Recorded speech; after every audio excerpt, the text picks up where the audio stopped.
All right, so talking about the facts or whatever we were just talking about, following up on the 20% of all businesses in the United States are corporations. 90% of all sales are made through those, and they generate 70% of all U.S. income. So they are major parts of our economy as far as what's being bought, which you're saving money on, and you lower your opportunity cost, and then of course people working for those corporations is big. So there's two different types of corporations when you think about it, okay? And it's hard because I can't really prompt you into these questions right now. There's two types. What do you think they are? Well, obviously there's still corporations that are going to be held by shareholders, okay? We know that because that's what defines a corporation, by the fact that they have shareholders. There's two types. It's, as you see here, closely held corporations and publicly held corporations.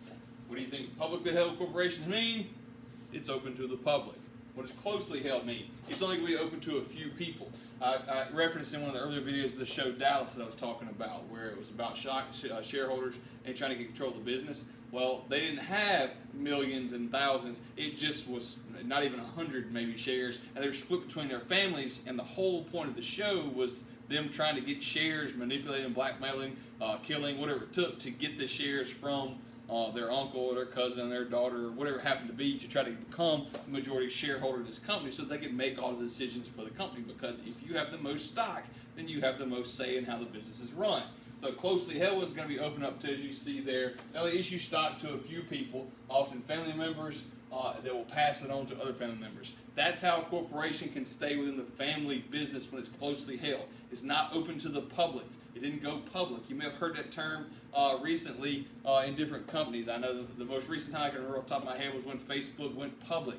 It was no longer a closely held corporation. It became a public entity that people could buy into. And of course, they were trying to expand different things like that. So closely held is going to be smaller number of shares. You're going to get more money off your returns, but it's also maybe not going to be quite as big a business as it would be if it was thousands of shares, just because they would not have the same access to the resources that they have, so on and so forth. So closely held versus publicly held. Of course, as I mentioned, publicly held has many shareholders who can buy and sell their stock at will. A lot of times with the the closely held one, if I decide that I don't want to have stock anymore, I have to sell it to other stockholders that are there that already have stock.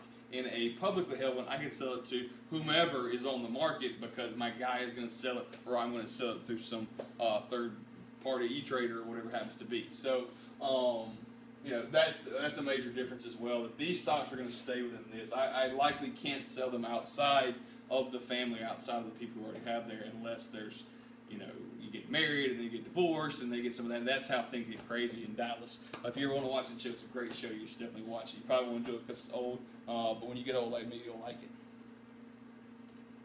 I didn't like it when I was a kid, but I did. What's some advantages of incorporation? What's the advantage of becoming a corporation?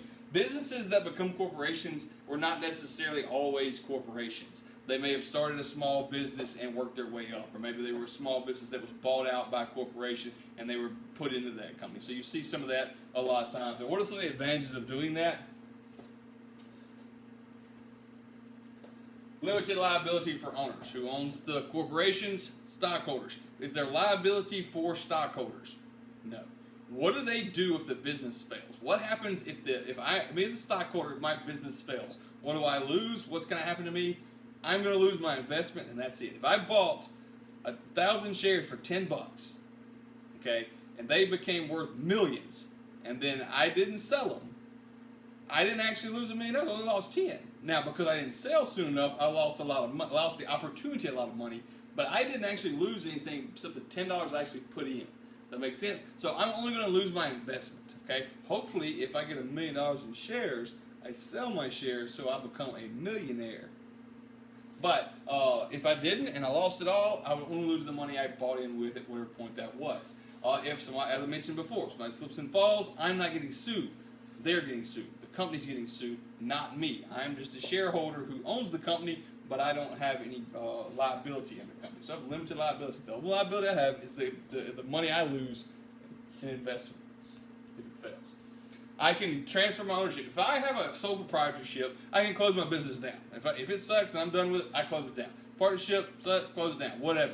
Same thing here, except I don't shut and close down the business. I just sell my stock. If I don't want to be a part of that business anymore, if it's not doing well, if it's doing something I don't agree with, I sell my stock. It's that simple. I'm no longer the owner. The ability to attract capital. If I offered you the opportunity to buy stock in Walmart for a low price, would you do it? Probably so. Why? Because it's a safe investment. You know what Walmart's capable of doing. You know they're probably going to weather all the storms because they're a major, huge corporation that's scattered all over the country and maybe even the world. I'm not sure about the world. But it's easy for them to get people to buy stock in them. If they all of a sudden open up more stock, are they going to have problems selling it? No. People are going to buy into them because they're a known company.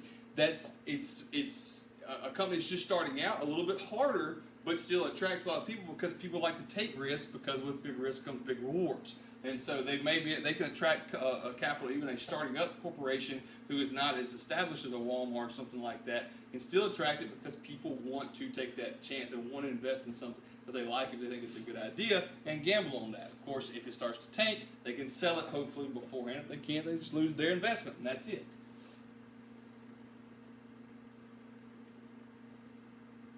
I think I did it again.